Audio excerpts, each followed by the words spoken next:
Miing tabiri basing khoi khuni mo po ahan namak tada PK channel pothamina si khamina si channel sina taram noksari amadi kokno na khurumjari ngasi miyam ki damak khudol tamjana bagi damak puduna laksari ba video si channel sina sahi khudingi oina sahi he horopu khudingi oina sahi tugi oina thamjaba sahi ki rasi polda satliba sahi ngarang nahandagi haukiba anoba sahi ingna singani ga kuntaruk sahi asina lakpu matamda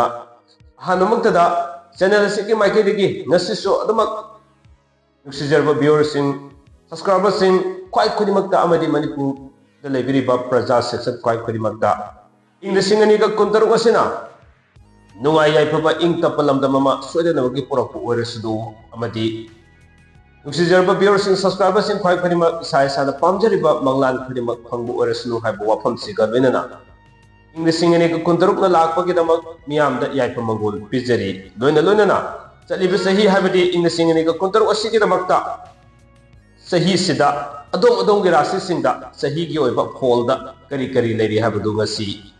thelo su thengna miyam da khudul tamjan na bagi da makpudu na lakchari taseng bagi di hariba video si ngarang thagas sake to jaramani adubu ngarang asi nomajing numit oiram maram oraga Tayol girasi pol hana thagat sarbu matungda ngasi nongalaga asigi abidi satliba sahi ingna singani ga kuntar asiga oiba sahi girasi pol kudol ngasi on tamjarage hadun miyam kudol tamjarakpani nongmanani ki chang khatang thengje thiba sigi da nuksijarba viewers and subscribers singna amadi sahi girasi pol ngai biri singna ngakpi nabagi da nongna thamjari mahusa ton ba tha girasi pol Sayul girasi pol abadi sahi girasi pol ke ama thamjaraku matamda mes rasi pol dagi hojare harga rasi pol tarani thoisida mathang manaw naina adum chattajaraga aroibida minna rasi pol laukacharaga loisinjabagi matau gumna ngasi so adum khudol tamjage mes rasi pol dagi hojare harga mathang manaw naina adum chattajarake rasi pol tarani thoisida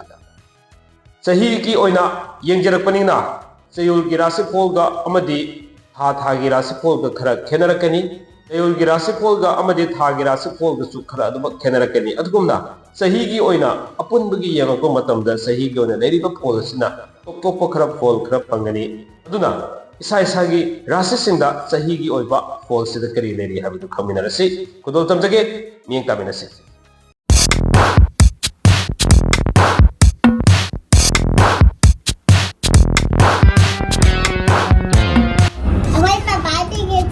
Subscribe to view, please.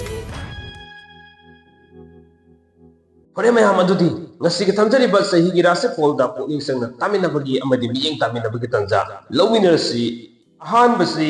mes rasi pol thamjage mes rasi pol gi oina satli ba sahi ingni singa aniga kuntarok 2026 sahi asidi yamna mayai oina prob sahi oina tawre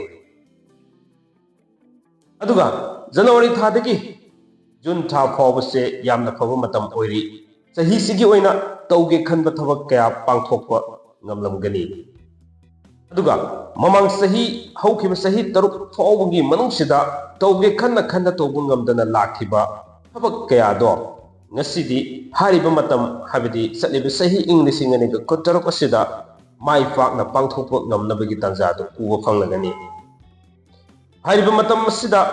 January dagina June tha phawbasida mapung oina tahudaba thabak adudi mahakki damak tamduna laaba thabak aduda tahudaba taragadi makhatana lakadriba ha singda sahi sigi oina madumak phangba yobu matamdi oiraroi maram aduna January dagina ha June tha phawbasida ayamba pangthokki khanba thabak kudima pangthokobada mai pakba oigani aduga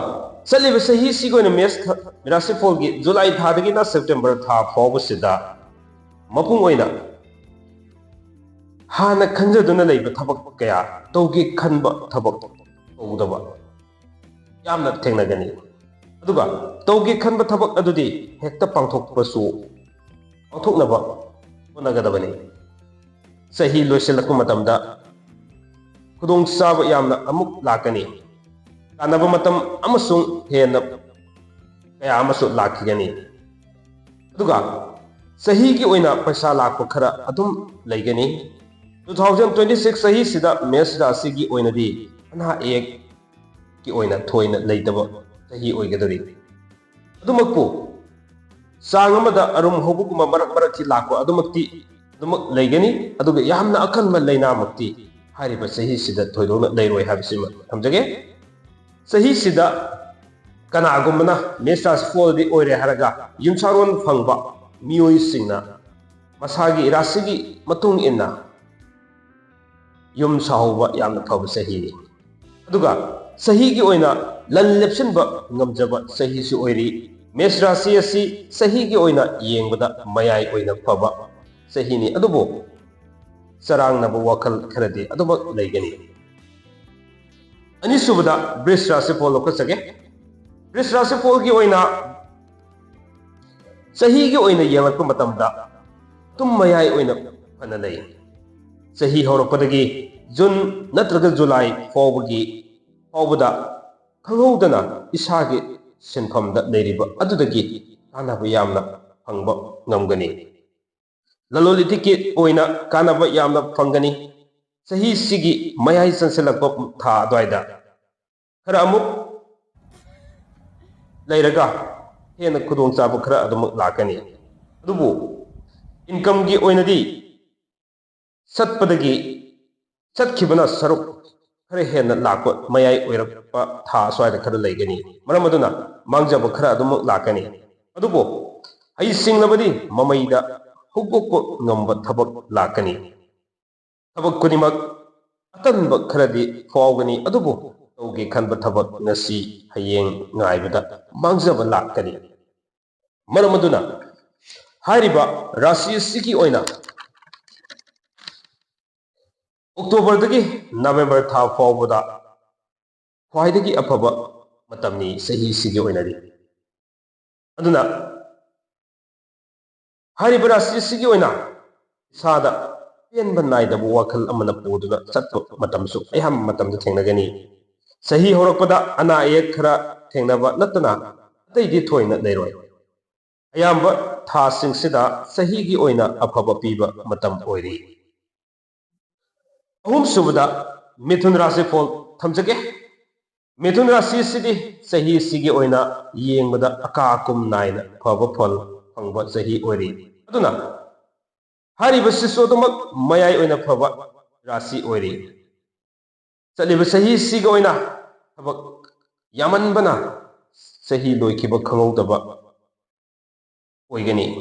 तौगे खनबा थबक कया पांथोकपा ngamहौदबा अदुगा तौगे खन्ना खन्ना लेरिंगे सही लोइखिबा खंगौदबा ओइगनी अमुकसु तौगे खनबा थबक कया दो अमखक्तदा focus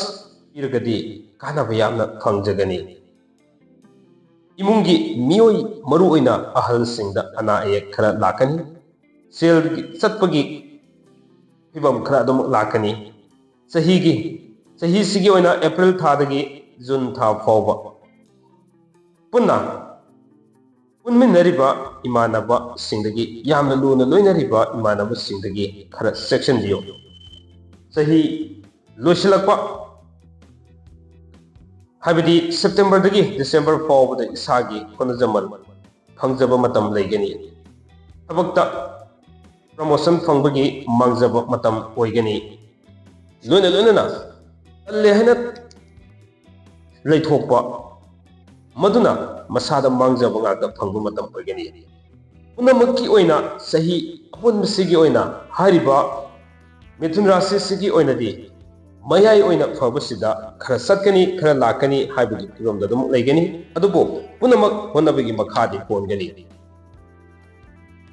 मथंदा कर्कट राशि फोल थमजगे कर्कट राशि फोल की ओइना चलिबा सही इंग सिंगने का कुंतरुक असिगी ओइना अवाब खरा मायोकनबा सही ओइगदोरी सही सिगी ओइना ममांगदगी थेंगनदुना लाकनबा अवा पोलम अदुमक थेंगनगनी सही होरपदगी मयाई चंसिलक फाउबा मपुंग ओइना मीनी यामनी यंगसिनबा मतम ओइगनी इमुंगी अवाब कयासु थेंगनगनी सलिबा सही सिगी अप्रैल दगी अगस्त था फाउबदा ख्वाइदगी अवाब मायोकनब था ओइगदोरी दुगा सेप्टेम्बर दगी नवेम्बर था फाउबसिदा मीगी पूर्व सेल सिंगोप ngमगनी सही लोइसिलक्प मतमदा अवाब कया कोक्तुना नुंगाई याइफब मतम लाक्लगनी मतम असदा थबक अयाम्ब यामना लाइना थेंगनबा ngамगनी सही की ओइना येंगबदा ममैदा हेना तानजबा फंगजबा असिनी सिना पुंसिगी हौदोकनबा होनरिङै सहीसु लोइखिबा खंगौरोय अवाब कया मायोकनरबसु थक्सी खासी काहिदबा मतम मरमना मसागी अफबा हेना तांजबा ngамजबा मतम लाकनी अहल लमलसिंगना नुंसिबीबा मतम ओइगनी सही हौरकपदगी वारकपदो सही लोइसिलकपदा लोइना कोक्लगनी हेना नुंगाइबा मतम लाकनी मथंगा सिंह राशि फल थमजगे सिंह राशि फल की ओइना सही सिगी राशि सिदा अफब सरुक खरा वात ओइरी अदुगा सही हौरकपदा था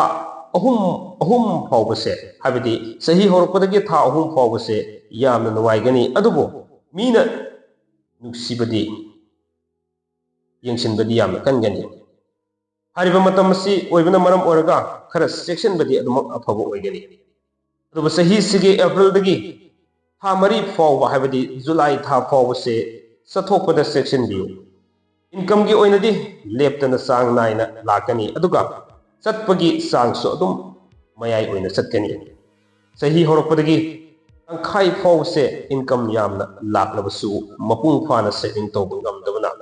कोना निंगमदबा लाक्या लाकनी अदुबो अगस्त थादगी नवंबर था फावबदा मी लोइनबदा सेक्शन ब यामना तंगाई फदे थाजदबा मियोइदा हाइदोकपदी लायरदना थाजबा मियोइदा हाइदोकखिबो वा फावबदा यामना सेक्शनना वा फावदोक फै मरमदी मसिना खुदोंग थिनिगाई यामना लाको याय सही सुपर सेविंग तौगे खलसु मपुंग फाना तौब ngамदबा सही ओइगदरी इथंद निंगोल पोंब लैगनी मरी मतागसु हना सैनबा लाको याय सेक्शन बियु थबक खुनिमक अरानबा ताबा तौरुब खुनिमक लांदना लानबा ताबा यामना लाकनी सही सिगी ओइना आई सिंगना चलिबा मखै अफब फंगनी मीगी वा का हेना थाजबा थमदबना फब ओइगनी मथंग कन्या कन्या राशि असदी चलिबा सही सिगी ओइना ख्वाइदगी फब सही की ओइना येंगलकु मतमदा ख्वाइदगी फब राशि ओइरे अरिबा राशि सि सही सिगी ओइना अफब हेनबा खुदम यामना फंगनी थाजदना अपाम्बा अमगी कानाबा यामना फंगबा सही ओइगदोरे उनसीदा फंगरोई हल्लुरबा अपाम्बा पोसक लाइना फंगबा मतमनी सही सुपगी ओइना होंगबा यामना थेंगनगनी फेब्रुआरी थादगी मे था फावबदा हेना नुंसिनरमदबा साउनरमदबा कयादो गापिगनी महाकु नुंसिरमदबा कयादो नुंसिबीबा अमदी महाकु ngौजबा अमदी महाकु लुना तौबीबा मतम याम लाकनी तौजरुब थबक खुदिमक अफबा ngakta oigani sahi sida fangliba kanaba mayam asidagi tunggi plan tahoudrabadi tungda lakadaba sahi singda aksi sonba natana atai upai leiroi aduna 2026 sida unsigi oiba yaba lambi kaya sembi hoba yamna tangai phade अगस्त थादगी नवंबर था फावबदा सही सिगी plan तहौब यामना फै अदुगा खंगौदना मपाल नापल यामना लाकपा याय मदुना तुंगदा अमुकसु मांगजबा खरदे अमुक लाकनी हैसिंगना सतीबा फै नुवाइबा हेलकपदगी मतै मनाव फावबदा वाखन पिकथनरकपा मतम लैगनी असुमना मथंग मथंग संगसिन जरकपना मथंगी राशिफल दा तुल राशिफल थमजगे तुल राशिफल की ओइना चलिबा सही इंग लिसिंग अनि ग कुंथरुक असिगी ओइना मसाना मरोमदोम होनजदुना पुंसिगी सौकत चबा लೈ हारिबा राशि सिदा लैरबसु लैरिबा मियोय खुदिमक ममांग सहीदा लैखिबा थाजबा मांगनखिबा कया अमना सही असिदा लाखदबा खुदोंग चाबा कयादा थाजबा थमलुबदगी मांगजबा हेना लाखपा याय ꯆꯍꯤꯁꯤ ꯊꯣꯏꯅ ꯑꯐꯕ ꯐꯪꯗꯕꯅ ꯍꯦꯟꯅ ꯂꯩ ꯑꯗꯨꯕꯨ ꯂꯣꯏꯅꯃꯛ ꯐꯠꯇꯕꯃꯛꯇꯤ ꯅꯠꯇꯦ ꯑꯐꯕ ꯈꯔꯁꯨ ꯑꯗꯨꯝ ꯂꯥꯛꯇꯕ ꯅꯠꯇꯦ ꯆꯍꯤꯁꯤꯒꯤ ꯑꯦꯄ꯭ꯔꯤꯜꯗꯒꯤ ꯑꯥꯒꯁꯠ ꯊꯥ ꯐꯥꯎꯕꯗ ꯑꯍꯦꯟꯕ ꯈꯨꯗꯣꯡꯆꯥꯕ ꯀꯌꯥ ꯂꯥꯛꯀꯅꯤ ꯑꯗꯨꯕꯨ ꯃꯤꯕꯨ ꯊꯥꯖꯕ ꯉꯝꯗꯕꯅ ꯃꯤꯅ ꯍꯥꯏꯕ ꯊꯥꯖꯗꯅ ꯃꯁꯥꯅ ꯃꯔꯣꯝꯗꯣꯝ ꯍꯣꯠꯅꯖꯒꯅꯤ ꯍꯥꯏꯕꯒꯤ ꯋꯥꯈꯜꯂꯣꯟꯗ ꯆꯦꯠꯅ ꯊꯝꯈꯤꯕꯅ ꯈꯨꯗꯣꯡꯆꯥꯕ ꯈꯔ ꯃꯥꯡꯂꯛꯄ ꯌꯥꯏ ꯆꯍꯤ ꯂꯣꯏꯁꯤꯜꯂꯝꯗꯥꯏ ꯃꯇꯝꯗ ꯍꯦꯟꯅ ꯆꯥꯎꯈꯠꯆꯕ ꯌꯥꯕ ꯂꯝꯕꯤ ꯌꯥꯝꯅ ꯂꯥꯛꯀꯅꯤ ꯃꯤꯒꯤ ꯃꯇꯦꯡ ꯂꯧꯕꯗ ꯃꯥꯡꯖꯕ ꯂꯩꯔꯣꯏ ꯑꯗꯨꯕꯨ ꯃꯁꯥꯅ ꯊꯥꯖꯕ ꯊꯝꯂꯣꯏ ꯄꯥꯈꯪ ꯂꯩꯁꯥꯕꯤꯁꯤꯡꯒꯤ ꯑꯣꯏꯅꯁꯨ ꯆꯍꯤꯁꯤꯗ ꯑꯐꯕ ꯇꯥꯟꯖꯕ ꯉꯝꯖꯕ ꯑꯣꯏꯒꯅꯤ ꯑꯗꯨꯒ ꯅꯕꯦꯝꯕꯔ ꯅꯠꯇ꯭ꯔꯒ ꯗꯤꯁꯦꯝꯕꯔ ꯊꯥꯁꯤꯗ ꯂꯝ ꯆꯠꯊꯣꯛꯄꯗ ꯌꯥꯝꯅ ꯀꯥꯟꯅꯖꯕ ꯃꯇꯝꯅꯤ ꯃꯥꯏ ꯄꯥꯛꯆꯕ ꯃꯇꯝꯅꯤ ꯆꯍꯤꯁꯤꯗ ꯇꯨꯂꯥ ꯔꯥశꯤꯒꯤ ꯑꯣꯏꯅ ꯂꯥꯛꯄ ꯆꯠꯄ ꯆꯥꯡ ꯑꯃꯗ ꯂꯦꯞꯇꯅ ꯃꯥꯟꯅꯅ ꯇꯞꯅ ꯇꯞꯅ ꯆꯠꯀꯅꯤ ꯃꯍꯩꯔꯣꯏꯁꯤꯡꯁꯨ ꯑꯐꯕ ꯃꯍꯩ ꯇꯥꯟꯖꯕꯗ ꯉꯝꯖꯒꯅꯤ ꯑꯗꯨꯒ ꯍꯛꯆꯥꯡꯗꯤ ꯃꯔꯛ ꯃꯔꯛꯇ ꯆꯤꯛꯄ ꯅꯥꯕ ꯈꯔ ꯑꯗꯨꯝ ꯆꯥꯡ ꯅꯥꯏꯅ ꯂꯩꯒꯅꯤ ꯕ꯭ꯔꯤꯁꯤꯛ ꯔꯥꯁꯤꯐꯣꯜꯒꯤ ꯑꯣꯏꯅ ꯆꯍꯤꯁꯤꯒꯤ 2026 ꯁꯤꯗ ꯂꯥꯛꯄꯒꯤ ꯆꯥꯡ ꯌꯥꯝꯅ ꯋꯥꯡꯂꯕꯁꯨ ꯀꯗꯥꯏꯗ ꯀꯔꯝꯅ ꯁꯤꯖꯤꯟꯅꯈꯤ ꯍꯥꯏꯕ ꯈꯪꯍꯧꯔꯣꯏ ꯊꯕꯛ ꯏꯪꯈꯥꯡꯒꯤ ꯃꯔꯝꯗ ꯊꯥꯗꯈꯤꯕ ꯑꯣꯏꯔꯕꯗꯤ ꯀꯥꯟꯅꯒꯅꯤ ꯍꯥꯏꯕꯗꯤ ꯃꯍꯥꯛꯅ ꯂꯥꯛꯂꯤꯕ ꯁꯦꯟꯐꯝ ꯑꯗꯣ ꯆꯠꯈꯤꯕ ꯂꯝꯕꯤꯗꯣ ꯃꯍꯥꯛꯀꯤꯗꯃꯛ ꯄꯨꯟꯁꯤꯒꯤ ꯑꯣꯏꯕ ꯇꯧꯒꯗꯕ ꯊꯕꯛ ꯑꯃꯗ ꯊꯥꯗꯈꯤꯕ ꯑꯣꯏꯔꯒꯗꯤ ꯌꯥꯝꯅ ꯐꯒꯅꯤ ꯍꯥꯏꯕꯅꯤ ꯃꯍꯥꯛꯄꯨ ꯅꯨꯡꯁꯤꯕ ꯁꯥꯔꯒ ꯇꯨꯡꯗ ꯊꯤꯅ ꯊꯤꯅ ꯉꯥꯡꯕꯤꯕ ꯃꯤ ꯌꯥꯝꯅ ꯂꯥꯛꯀꯅꯤ ꯆꯍꯤ ꯍꯧꯔꯛꯄꯗ ꯇꯧꯒꯦ ꯈꯟꯕ ꯊꯕꯛ ꯈꯨꯗꯤꯡꯃꯛ ꯄꯥꯡꯊꯣꯛꯄ ꯉꯝꯗꯅ ꯑꯇꯣꯞꯄ ꯈꯨꯗꯣꯡꯆꯥꯕ ꯀꯌꯥ ꯂꯥꯛꯄꯗꯒꯤ ꯆꯠꯂꯨꯕꯅ ꯍꯦꯟꯅ ꯄꯥꯡꯊꯣꯛꯀꯦ ꯈꯟꯈꯤꯕ ꯀꯌꯥ ꯄꯥꯡꯊꯣꯛꯍꯧꯔꯣꯏ ꯍꯥꯟꯅ ꯃꯍꯥꯛꯅ ꯄꯥꯡꯊꯣꯛꯀꯦ ꯈꯜꯂꯝꯕ ꯊꯕꯛ ꯑꯗꯨꯗꯒꯤ ꯊꯩꯔꯒ ꯆꯠꯈꯤꯕꯅ ꯃꯔꯝ ꯑꯣꯏꯔꯒ ꯍꯦꯟꯅ ꯐꯕꯗꯤ ꯍꯥꯟꯅ ꯇꯧꯒꯦ ꯈꯜꯂꯝꯕ ꯊꯕꯛ ꯃꯍꯥꯛꯅ ꯊꯩꯔ ꯆꯠꯈꯤꯕꯗꯨꯅ ꯑꯣꯏꯍꯧꯒꯅꯤ ꯍꯥꯏꯕꯅꯤ ꯑꯗꯨꯒ ꯆꯠꯂꯤꯕ ꯆꯍꯤꯁꯤꯒꯤ ꯐꯦꯕ꯭ꯔꯨꯋꯥꯔꯤꯗꯒꯤꯅ ꯖꯨꯂꯥꯏ ꯐꯥꯎꯕꯗ ꯑꯆꯧꯕ ꯁꯦꯟꯐꯝ ꯐꯪꯒꯗꯕꯗꯤ ꯂꯩꯒꯅꯤ ꯖꯅꯋꯥꯔꯤꯗꯒꯤ ꯖꯨꯟ ꯊꯥ ꯐꯥꯎꯕꯗ ꯂꯥꯛꯀꯗꯕ ꯈꯨꯗꯣꯡꯆꯥꯕ ꯀꯌా ꯂꯧꯍꯧꯅꯕ ꯍꯣꯠꯅꯒꯗꯕꯅꯤ ꯃꯇꯝ ꯑꯁꯤꯗ ꯂꯥꯛꯈꯤꯕ ꯈꯨꯗꯣꯡꯆꯥꯕ ꯆꯍꯤꯒꯤ ꯑꯣꯏꯅ ꯂꯥꯛꯂꯔꯣꯏ ꯑꯗꯨꯕꯨ ꯑꯣꯛꯇꯣꯕꯔꯗꯒꯤ ꯗꯤꯁꯦꯝꯕꯔ ꯐꯥꯎꯕꯗ ꯈꯨꯗꯣꯡꯆꯥꯕ ꯃꯆꯥ ꯃꯆꯥ ꯈꯔꯗꯤ ꯂꯦꯞꯇꯅ ꯂꯥꯛꯀꯅꯤ ꯂꯩꯐꯝ ꯍꯣꯡꯕꯗ ꯌꯥꯝꯅ ꯀꯥꯟꯅꯕ ꯐꯪꯖꯒꯅꯤ ꯑꯗꯨꯒ ꯂꯩꯐꯝ ꯍꯣꯡꯕ ꯑꯃꯗꯤ ꯌꯨꯝꯐꯝ ꯍꯣꯡꯕꯒꯤ ꯑꯣꯏꯅ ꯀꯥꯟꯅꯖꯕ ꯐꯪꯖꯒꯅꯤ ꯍꯥꯏꯕꯅꯤ ꯋꯥꯈꯜ ꯂꯩꯅ ꯑꯁꯥ ꯀꯌꯥ ꯇꯞꯅ ꯇꯞꯅ ꯁꯥꯒꯠꯂꯤꯉꯩ ꯆꯍꯤ ꯂꯣꯏꯈꯤꯕ ꯈꯪꯍꯧꯔꯣꯏ ꯑꯁꯨꯝꯅ ꯕ꯭ꯔꯤꯁꯤꯛ ꯔꯥꯁꯤꯐꯣꯜ ꯑꯁꯤ ꯊꯝꯖꯈ꯭ꯔꯕ ꯃꯇꯨꯡꯗ ꯙꯅꯨ ꯔꯥꯁꯤꯐꯣꯜ ꯑꯃꯨꯛ ꯆꯍꯤꯒꯤ ꯑꯣꯏꯅ ꯀꯔꯤ ꯂꯩꯔꯤ ꯍꯥꯏꯕꯗꯨ ꯊꯝꯖꯔꯛꯀꯦ